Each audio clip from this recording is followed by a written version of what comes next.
പുഴകളിലും തോടുകളിലും മറ്റു ജലാശയങ്ങളിലും മാലിന്യം നിക്ഷേപിക്കുന്നവർക്കെതിരെ കണ്ണൂർ ജില്ലയിൽ ചുമത്തിയ പിഴ 19,13,500 രൂപ.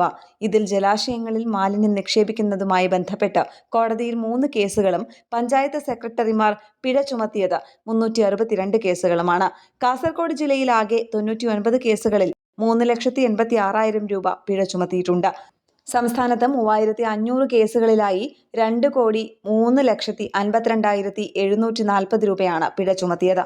2022 മുതൽ മാലിന്യ സംസ്കരണ നിയമലംഘനങ്ങൾക്കെതിരെ നിയമ നടപടികൾ സ്വീകരിക്കുന്നതിന് പ്രത്യേക എൻഫോഴ്സ്മെന്റ് സ്ക്വാഡുകൾ തദ്ദേശ സ്വയംഭരണ വകുപ്പ് രൂപീകരിച്ചിട്ടുണ്ട്.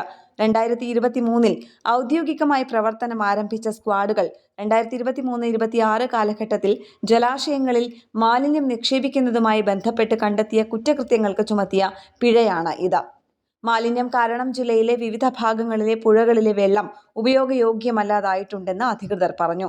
നാഷണൽ വാട്ടർ ക്വാളിറ്റി മോണിറ്ററിംഗ് പ്രോഗ്രാമിന്റെയും സ്റ്റേറ്റ് വാട്ടർ ക്വാളിറ്റി മോണിറ്ററിംഗ് പ്രോഗ്രാമിന്റെയും ഭാഗമായി കേരളത്തിൽ വിവിധ സ്ഥലങ്ങളിലായി 352 സ്റ്റേഷനുകളിൽ നിന്നും സാമ്പിളുകൾ ശേഖരിച്ച് സംസ്ഥാന മലിനീകരണ നിയന്ത്രണ ബോർഡ് ഗുണനിലവാര പരിശോധന നടത്തിവരുന്നുണ്ട്.